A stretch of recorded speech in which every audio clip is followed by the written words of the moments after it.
Good morning, Kansas City. Welcome to Uncanceled on KCMO Talk Radio 95.7 FM. I'm your humble host, Kevin Kietzman. In with you until the Vince Show begins at 11 today. We got a fine show lined up for you today with all kinds of really good topics, including one of our great sponsors and an unbelievable charity thing that they're doing that gives you an opportunity to do something or get something really cool for very little money, or a very slight percentage of what it would cost you to do otherwise. Stay tuned for that. We used to have this discussion in sports radio through the years when the Chiefs and Royals were really bad. For whatever reason, the ratings were really good. And we couldn't figure it out, that there was some sort of a thing in sports fans' heads that they loved complaining, trying to fire the general manager, trying to fire the manager, trying to trade this player, do this, do that. And it drove people to listen and call and complain, and the ratings were off the charts. And when teams would win, people's media choices would get scattered around. You obviously would watch local newscasts, and they would do all 30 minutes on a team that's on a heater. You know, there would be no more news. They wouldn't just give you the night's murders in Kansas City, Missouri. They'd be doing all these features on, Eric Hosmer's favorite ice cream or something like that, because they're on some sort of a playoff roll, or he's dating the weather girl, or, all these things. And everything becomes news about the sports team. And when that does, that sometimes wasn't great for the sports radio stations, because people had options to go get their sports elsewhere where they normally didn't. I'm hoping that's not the case with politics, because if it is, I'm really worried we're going to lose a lot of listeners here, because Donald Trump is just winning and winning and winning and winning and winning. And the more he wins, you're seeing it everywhere else. Does it hurt us? I don't know. I don't know how news talk radio and sports talk radio are different. We're going to discuss that at 10:30, as there's a very insightful piece as to why sports talk radio has fallen so much in America compared to formats like this, where we just talk about any topic that people want to hear about. So we'll be getting into that a little bit later as well. I was very impressed with Governor Mike Kehoe's, hit list of really stupid things that the state of Missouri pays money toward, massive amounts of money, and he cut hundreds of millions of dollars or whatever. But then, I also read, I don't want to get into the details of exactly what he did. I just want to talk about a couple of these things in Kansas City. He also added things in that cost money. So I don't know that he really saved any money. He, more than anything else, moved it around, I think. But it just really highlights in this era something that's not been highlighted much before. And I heard Pete and Patrick Toohey talking earlier today about the stadium issue, which is very public and everybody's talking about, but so many other things aren't. And maybe things aren't. And this list that he's put out, and people talking about some of these things, is a reflection of what Doge has done on the national level. And maybe governors around the country are going to say, you know what, we need to do this too. We need to show the people of our state where we are wasting money, massive amounts of money that is just wasted every year, and we can clean it up. I think if I were governor, I'd start my own Doge in either Kansas or Missouri. Be some sort of a special select committee. I'd try to find maybe business leaders, tech people throughout the state, ask them to volunteer as special associates like Elon Musk did, and maybe work for 120 days or 180 days, and that's it. We're not going to have you here permanently. Come in, open it all up, take a look around, see what you can find for waste and fraud, and let's go attack it. And that kind of looks like what Governor Kehoe did. Now, the one that grabbed my attention, I don't know about everybody else. I think a lot of people are going to see the Negro Leagues Baseball Museum as the number one thing. The one that grabbed my attention, because of the absolute and utter and complete waste of your tax dollars that you didn't vote for being spent on the World Cup in Kansas City, is a parking lot improvement at Swope Park. I guess this is near either the zoo or Starlight Theater, for $1 million. They want to improve the parking lot there because the World Cup is coming. And for 2.5 weeks, we want people to park there, and we're going to bus them to a different location. Just think for a second what that says about government.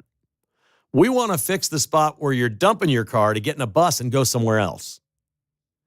This is unbelievable. I mean, we're looking at like $50 million or something crazy to pull off the World Cup. It's too much. It's a grift. This shows you how much money is in it and how much money the Chiefs will likely make. Maybe there's more to this than meets the eye. I'm not sure. Maybe it's $1 million that will get diverted from there directly to the Chiefs and something they benefit from. Or maybe Kehoe thinks the Chiefs are leaving and headed to Kansas City, Kansas. And he's like, no, I'm going to pull all the World Cup funding I can at this point because the Chiefs are stiffing us. That will be decided before the World Cup. All that money coming from Governor Kehoe to the Chiefs for the World Cup, if they're headed to Kansas, watch out. They're going to pull that rug out from underneath the Chiefs, a whole bunch of it, because Missouri's committed. But then we'll just see something stupid like Laura Kelly double down in Kansas, say, they're moving here, we'll give them more money. And that's really where this is. And it's frustrating because we vote for people to do the right things. And Patrick Tuohy made some excellent points today about what you vote for people when they're conservative and what they're supposed to do with your money. But everybody has a different definition over what's important to spend on and what's not. Now, if you're a hardened soccer fan, or if you have a business that's directly going to benefit from the World Cup, you would vote yes for all that money being. Nobody else in this city would. That's got to be like 5 or 10% of the people would be yes, because they're just hardened soccer fans, or it's some sort of a business deal for you, like the Chiefs wanted to do it. But for everybody else, the answer is no. So when we talk about different things like a stadium being built, I just think that's a completely different realm. In Kansas City, and I can't speak to I've been to all the other cities and all the other ballparks. I've been very blessed in my career to travel to a gazillion places and see pretty much everything. It's been great. And in those places that I visit, sports is very important where I am, but I can't speak about their whole community and the quality of life there. I can tell you this, when we start talking about economics in Kansas City and whether we keep these teams, have new stadiums, or do what we do, I can promise you this. The only thing I can guarantee you is me, my wife, my 3 kids would never have had a career here or lived here without the Chiefs and Royals. I would have moved. I'd have left Kansas City. And that's only 5 of us. But we'd have never been here. I'd have been long gone. Like right out of college, I'd have been long gone and never been anywhere near here. That's me. But that would have been because of a career choice. Kansas City's fulfilled everything that is important to me. And I will argue that sports in Kansas City, the Royals and Chiefs in particular, they're about 90% of this. No, they're not, because the colleges are so important. Sporting does some, the Current, there's other things, but it's Royals, Chiefs. Like, we all agree we're all Royals and Chiefs. There's 2.5 million of us that are all fans of them. I can make a very strong argument, and economists don't want to hear this, and the teams never do this, and they should. Okay? When I use the term quality of life, what they should be arguing is the number one driver of dollars spent, disposable income, entertainment, disposable income. The number one amount of dollars spent in Kansas City every year revolve around sports. And I'm not just talking about tickets. I'm talking about the advertising revenue that goes with it in the media companies. I'm talking about every parent that has little Johnny playing in a baseball league. I don't want to ask Mark what he's forking out right now with his kids playing sports. But sports is a really big part of what their family is. It is great quality of life time together as a family. It is a beautiful way to raise your children. Sports teaches them everything about working with others and about achieving. It teaches them about working hard, being consistent, doing something the right way, and being loyal to others. There is no greater lesson to teach a child out there anywhere than to get them involved in sports. And there is no question, I can't drive. I've got an 11-minute drive from my house to the radio station here, an 11-minute drive. I'll bet I drive by 15 things somehow related to sports. Whether it's a sporting goods store, the ball fields, the soccer fields, all the things that I see. Sports is everything. So these things on this list are different. And the Negro Leagues Baseball Museum is going to get a lot of attention. They cut $750,000 out of the budget. Bob Kendrick doesn't seem to be too upset with that. They must have something else going on, and it's a very well-funded museum. The Lyric Opera got cut. I mean, I don't think anybody was trying, like some public vote for the opera. The Presidential Library for Harry Truman, $500,000 cut. Buck O'Neill, $250,000 for his center, $250,000 cut. Community Services League, $900,000. And then, if you really want to get down to the weeds of what really, really bothers you about why every state needs a Doge, the Palestine Senior Citizens Activity Center in Kansas City, Missouri, they defunded to the tune of $100,000. Why would the state of Missouri be giving $100,000 to the Palestine Senior Citizens Activity Center in Kansas City, Missouri. We are overtaxed. I am with Patrick Tuohy on this. Our people, our representatives spend way too much of our money on way too many stupid things. But you're going to be hard-pressed to find a whole bunch of these people in this town that if they were asked the importance, list quality of life issues in Kansas City, you start doing things like that, quality of life, okay? And a lot of them will say, clean air or it's safe here or things like that. I get all that. I'm telling you right now, the Kansas City Chiefs are right at the top of that list. There is no doubt in my mind that living in Kansas City, because the Chiefs are here right now, the last decade, is an unbelievable quality of life situation in this town. And the Royals haven't exactly stunk. They won a couple of World Series. They won one a decade ago. They were in the playoffs last year. Yeah, they're having a bad year this year. They were in the playoffs last year, and everybody got the fever again until the Yankees stomped on them. But we had it. This town loves their sports teams. This is worth it, and it needs to be repeated. Nobody's asking you to pay a new tax. Not one single entity in this conversation yet has come to you and asked for your money. This is all, at this point, in both states, sales tax revenue generated by the teams. And if you want to sit and scream about Kansas, for crying out loud, it's sales tax they're not collecting. They're not collecting any of this money right now. Whatever they collect is new revenue, and it goes to pay for the facilities, to keep the teams long-term. By the way, it's worked, and everything out there has used it. So if the Chiefs come in and build restaurants and bars and entertainment, and you think that's unfair that they're competing against Yard House or a barbecue place out there, those businesses got the tax break too. They all got it. That whole place is a star bond district.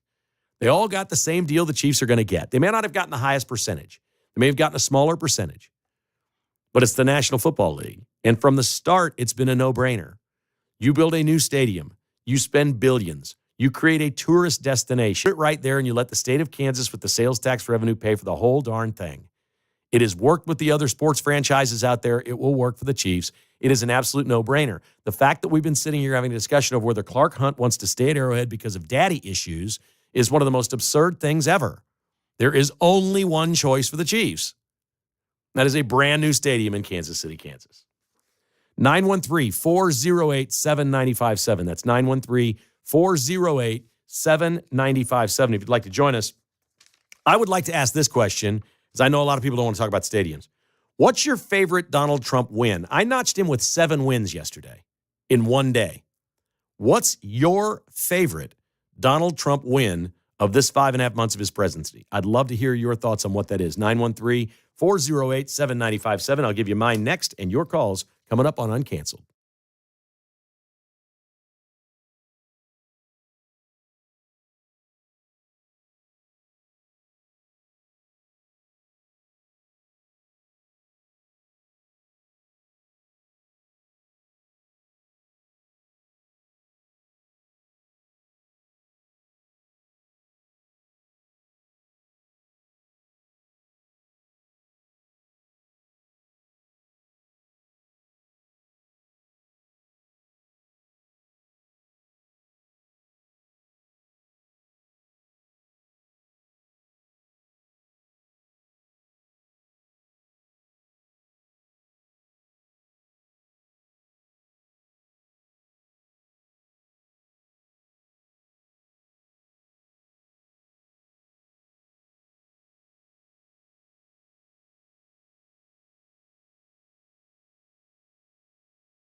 From Leawood to Liberty, it's Kevin Kietzman Uncanceled on 95.7 FM KCMO Talk Radio.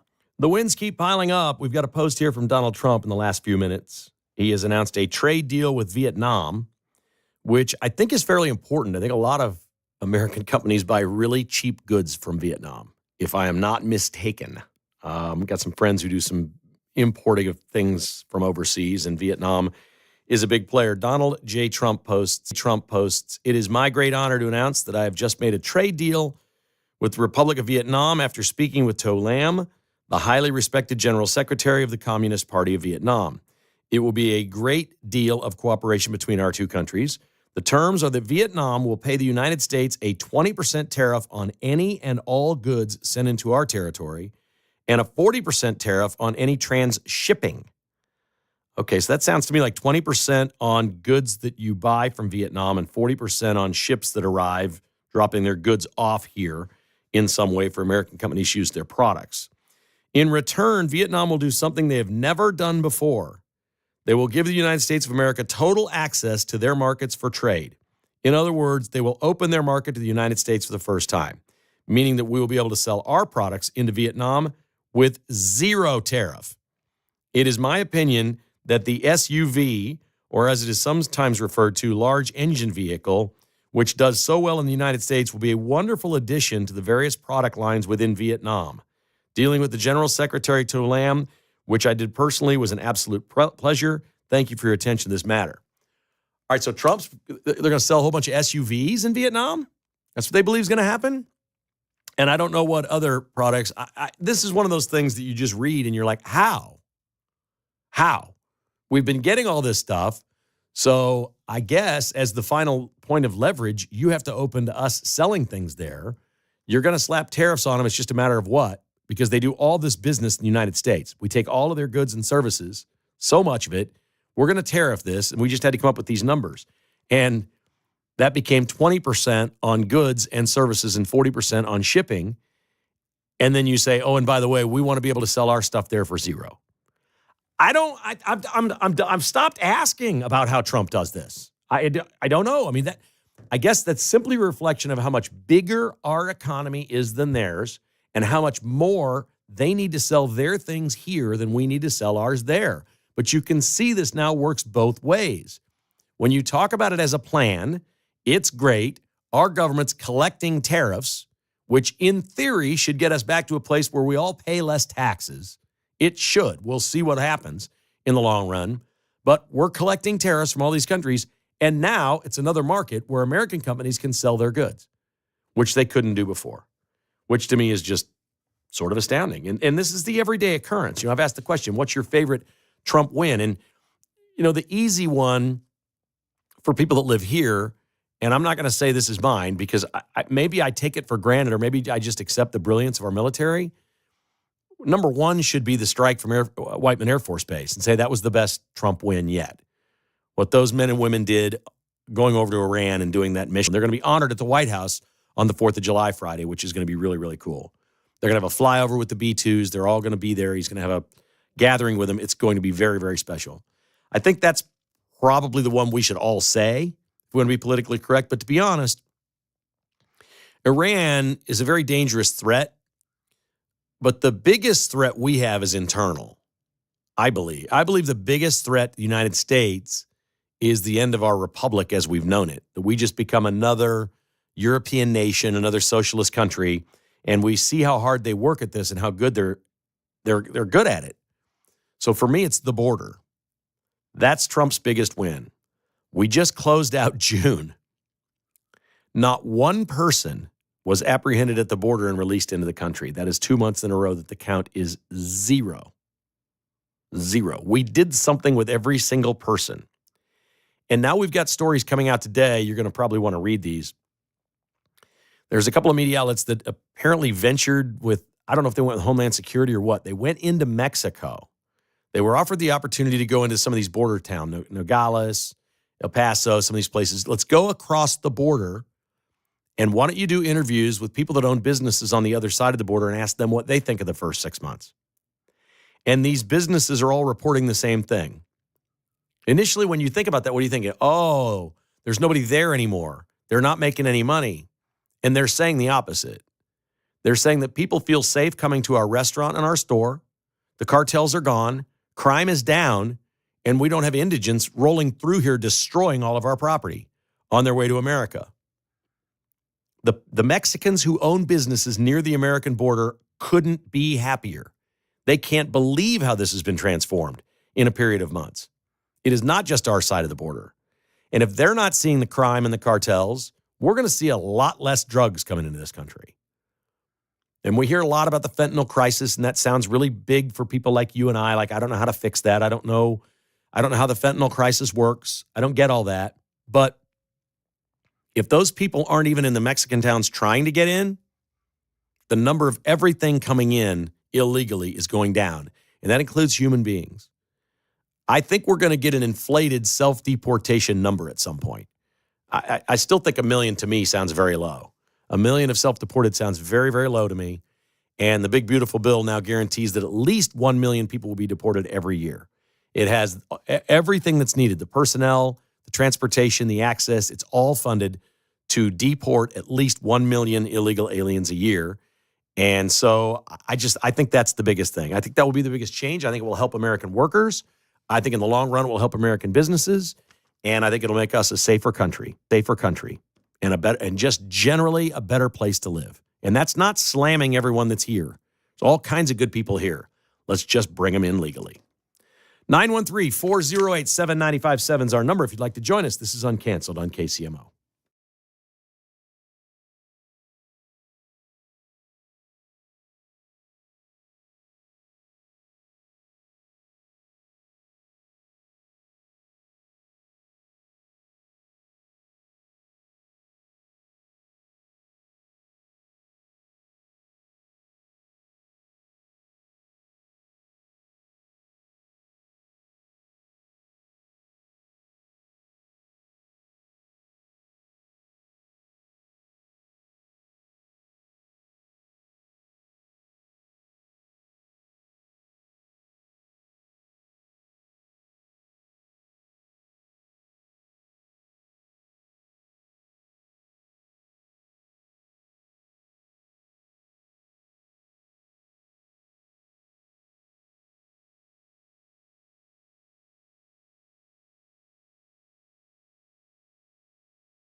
From Overland Park to Oak Grove, it's Kevin Kietzman Uncanceled on 95.7 FM KCMO Talk Radio.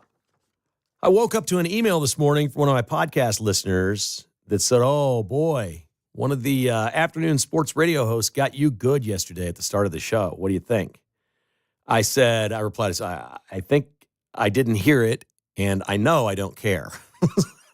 I mean, I'm just being honest, right? So I still don't know what it's about, so I can't really comment on it and don't really care. But I've been holding this for a while. I've had this story for over a week, and I wanted to share it with you because, as many of you know, listening to this show now, I'm transitioning from sports radio to podcasting for several years before joining the KCMO Talk Radio team, where we can talk about anything. And I'm sure I'll get complaints at some point when football season starts and whatnot that I spend too much time talking about sports, but I'm still that guy, and that's never going to change.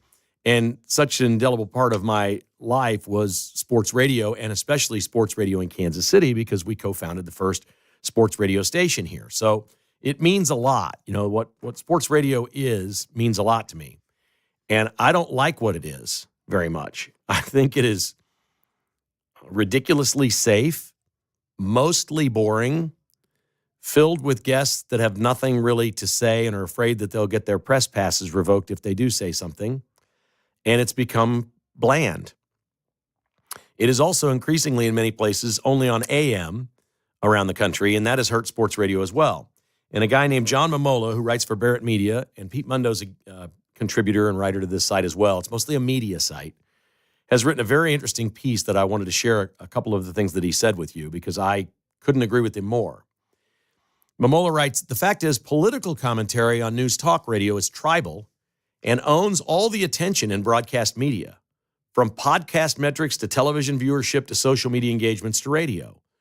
Why can't sports radio return to that lane of picking sides, owning debate, creating controversy, and adding engagement?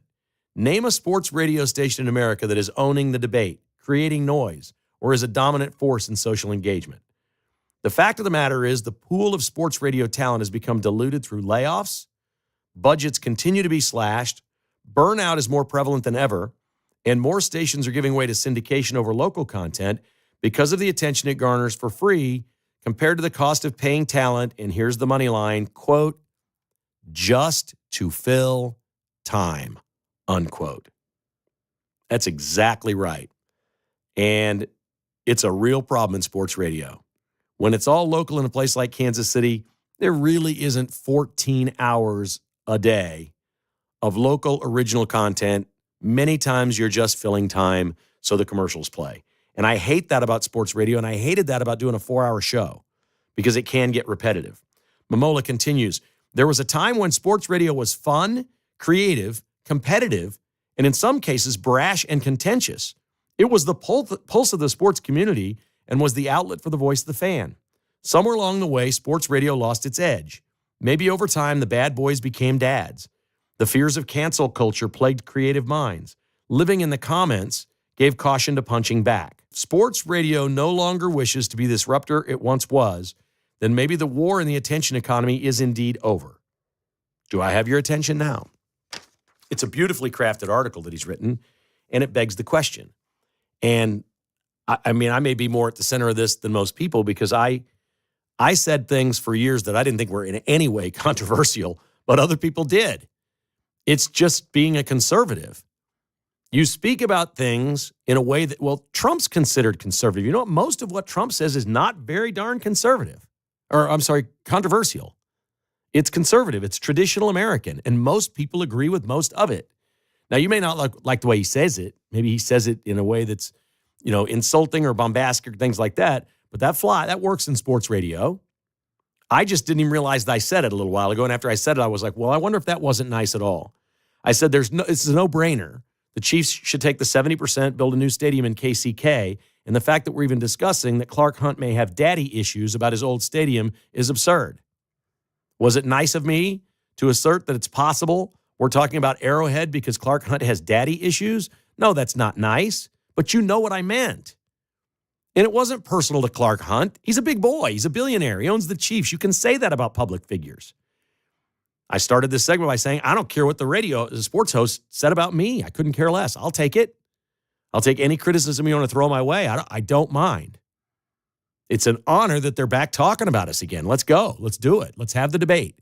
Let's see what the people of Kansas City really are attracted to. Things that are rooted in people talking about sports or government or politics or any events that are taking place that are rooted in conservatism or academics that went off to fancy private schools that cost hundreds of thousands of dollars and got brainwashed and came back a highfalutin liberal. Knock yourself out. I'll talk sports all day with those people because most of the listeners don't identify with it. These were the same people that were calling for sports to end. Like sports radio is so liberal across the country. They literally just tried to commit suicide during COVID, calling for sports to end.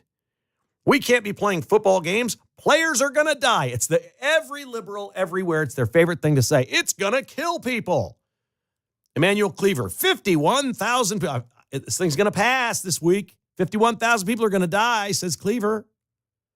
Chuck Schumer said 1 million or more would die, and kids are going to starve. And tens of millions are going to lose their jobs if this bill passes. These people are crazy. I don't know who taught them those things. I don't know why they think that way, but I'll have that discussion all day. And if sports radio doesn't go back to being, that's not what he's writing in this column. It needs more conservative hosts. Let's call it what it is. And every media company, from the conglomerate ones to the local one that I was a partner in, freaked out because of DEI and, you can't say that. I'm like, yes, I can say that. There's free speech in this country. Of course I can say that. It just is. It's factual and not controversial that Andy Reid should have never had his kids coaching on his football team. They were convicted felons, for God's sake. They had no coaching experience. The whole thing was absurd. But in this town, the Chiefs had so much power and leverage, and my partners got so scared over the thing, like, oh, God, no, you can't say that about Andy Reid. I'm like, why can't I say it? It's true. And now here we are years later, and you can say what you want, and it's true. And this author is right. Sports radio is stuck in an era where you don't say anything, that everything is just safe, and there's no problem anywhere, and it's all good. It's a classic story. The website is Barrett Media if you ever want to check it out. All right, we're going to go to the phones now. We've got John in KCK. Good morning, John. You're on Uncanceled. How are you, sir? Kevin, this is why you need 3 hours, my man. You speak Kansas City culture. I love it, my man. Hey, real quick, too, we are the city of champions. We got the Chiefs, even though I'm a Packers fan. But, hey, look, I got to give congratulations to Oklahoma City and the Thunder for winning the championship. But, man, we need ourselves a basketball team. Like I told our boy before you, Chris Segal, we need ourselves a hockey team. And like the simple joke that I always say, 80% of lawyers are Democrats, 90% of them don't have a spine. The NBA and NHL leadership don't have a spine. That's why they try to get rid of fighting and hockey. The only person that's truly controversial in sports radio is my man Stephen A. Smith. We need to bring a hockey team and a basketball team to Kansas City, especially since the simple fact that we just got Johnson County, got the Blue Hawk ice hockey arena and all that stuff. We are expanding with hockey here in Kansas City. Johnson County's got the money for it. We can do this. We're a lot more populated than we were back in the 1970s when we had a basketball and hockey team, my man.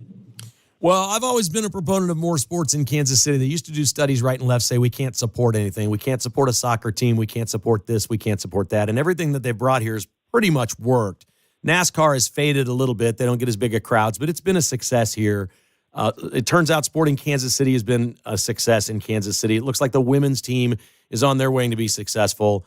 Whether we're going to get the NBA or the NHL, it seems unlikely. It would take a team to move here, and I just think there probably are more attractive places to move than Kansas City. There just are. If there was expansion, maybe a billionaire here would have an expansion team. But why would you move your team here if you could move it to an NBA team to Nashville, for example, or are you not or Las Vegas? Arizona Coyotes? The Arizona Coyotes aren't in Arizona anymore. They're in Utah. Yeah, exactly. They already relocated, and they didn't relocate here. They moved to Salt Lake City. Yeah, but we finished second, though, right? Well, that's second. I'm just saying, man, we have a chance, bro. I'm all for it. I'm not saying hockey would fail here. I'm not trying to convince you that it would be a bad idea. I just don't think we're on the league for a team to transfer from one place to Kansas City. I don't think that's us. I think it would take expansion in both of these sports. In either one of them, for us to get a team, I think it would be expansion. We need a local owner that pushes really hard for the league to expand and get a brand new franchise. That would be our best shot in KC. Isn't Patrick trying to push for a basketball team now? Patrick Mahomes? Oh, yeah. A WNBA team, I think he would like to be an owner in. Yeah. And we're not on their list. They're expanding pretty quickly, but they're going to NBA cities first because they're all basically partnered with the NBA. There's a lot of, it's not as easy as it sounds. And I love my city too. I don't know how well the NBA would do here. I'm being honest with you. It would be one of the smaller cities. And as wildly liberal as that league is and as big a deal as Kansas basketball is here, I'm not sure I'd want to take that chance if I was an owner. I think I'd probably be looking at other places. And that's no knock on Kansas City. That's just who and what we are, what we've been. That doesn't mean it wouldn't work. I'm not guaranteeing you anything. I'm not making some bold proclamation. I think the best way would be as if Cliff Illig or somebody that's got billions of dollars wanted an expansion franchise in the NBA or the NHL. That would be the best shot. And that would take years. That'd take years to get through their owners' committees and all these other things, and the leagues would have to want to be expanding. The WNBA, I think there's probably a really good chance we get one. If Kansas City wants one, if the ownership group is here. I mean, if Caitlin Clark's going to stay in the league, that's the only problem with getting an expansion team right now in the WNBA. If she leaves, you are screwed. You're screwed. So you got to be really careful on that. And nobody really would know what happened 10 years from now if she's out of the league and how popular it would be. They're going to need to build other stars in the WNBA, no question about it. But for the first time really in my professional career for 30 or 40 years, there's never been any threat for any women's sport to be mainstream in any way, where other than like liberals in the media pay real big attention to a women's soccer team. That's like the biggest push of anything in this town. But the media loves pushing the women's soccer team. They get more free media and publicity than any entity in sports I've ever seen. But if the WNBA came, I'm sure it would be the same way. It would all be right there. 913-408-7957. We come back, we're going to chat with Mark. We're going to get some really interesting information on a baseball fan we've been keeping our eye on out in Arizona that keeps interfering with play, leading to challenges. We'll do that and more next on Unbased.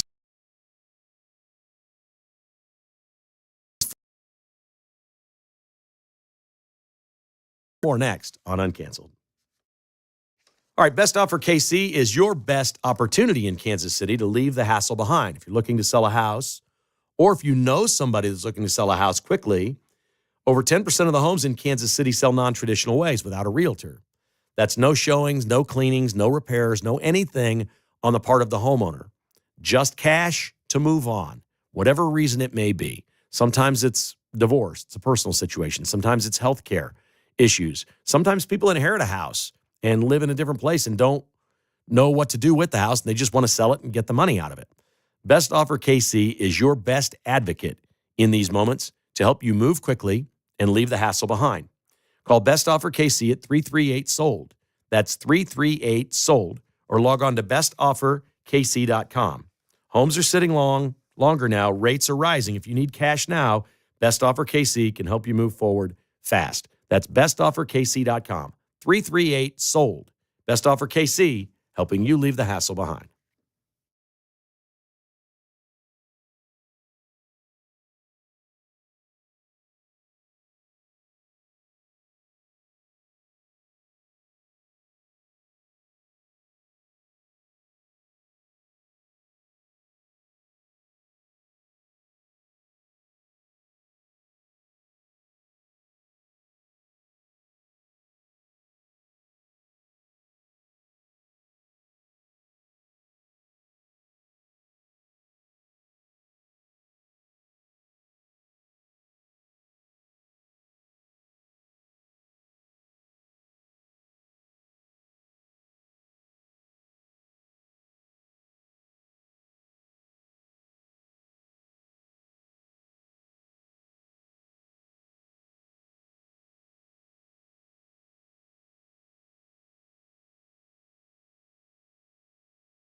From Gardner to Grain Valley, it's Kevin Kietzman Uncanceled on 95.7 FM KCMO Talk Radio.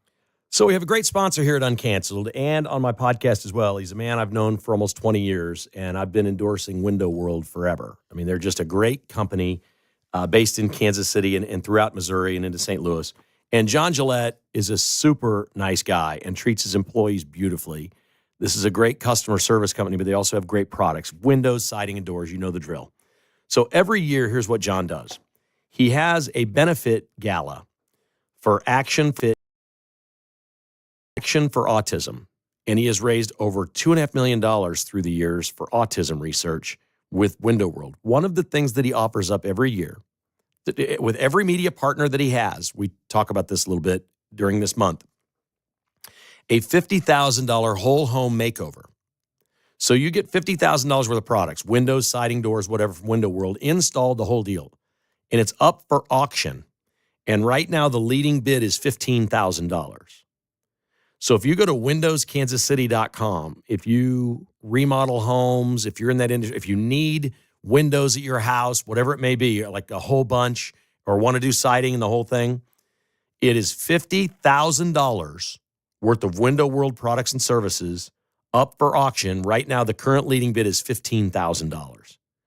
That's crazy. You go to windowskansascity.com. That's windowskansascity.com. The bidding's up for a couple more weeks is all. It ends here in July. When you get to windowskansascity.com, click on the yellow banner at the top of the page. You'll see a Chiefs logo there, and it takes you right to the auction. We're talking about it on my podcast as well. This guy's awesome.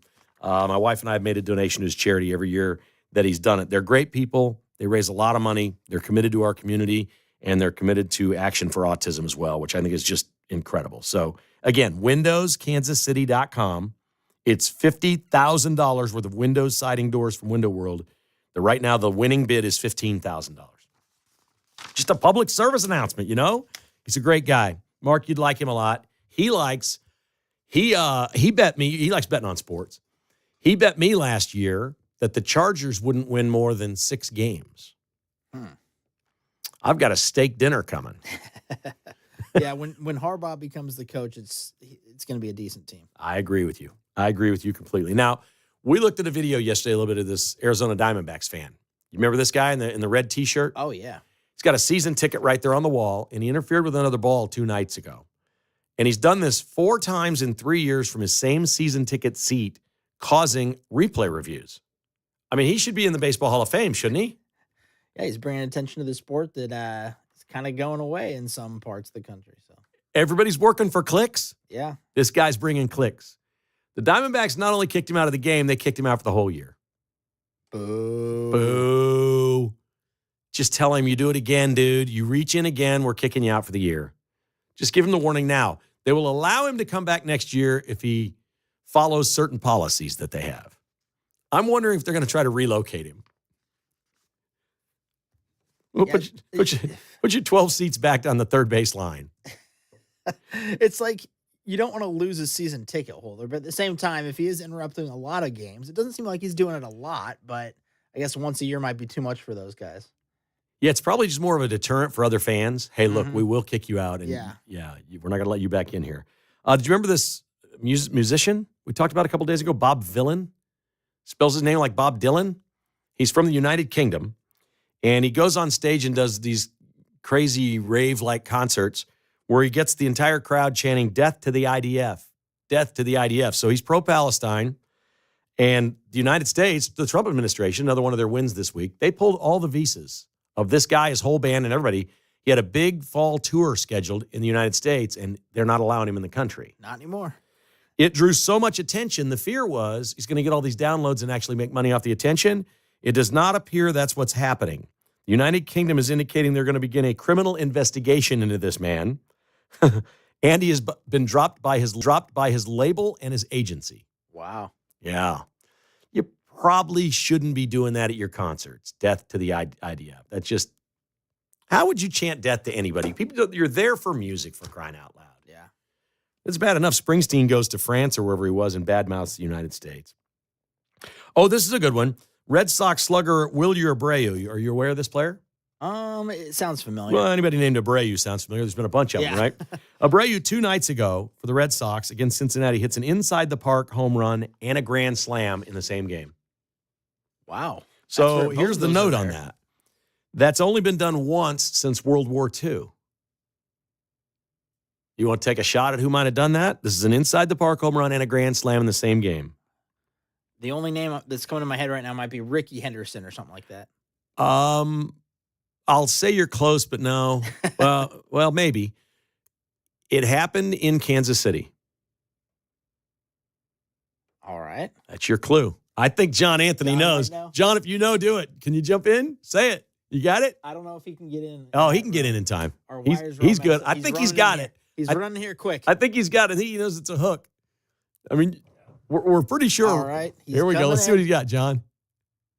I can't hear him. An interesting one for sure, right? Yeah. Famous name. Yeah. Yeah. Do you know Happened it? in 1958. It did happen in 1958. Did you already say the name and I didn't hear it? Happened at Roger Maris. Roger Maris. Oh, Inside all right. the park home run and a grand slam. That's unbelievable you knew that.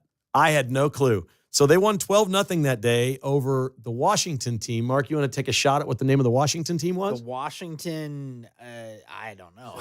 Senators. Washington all right. Senators, yeah.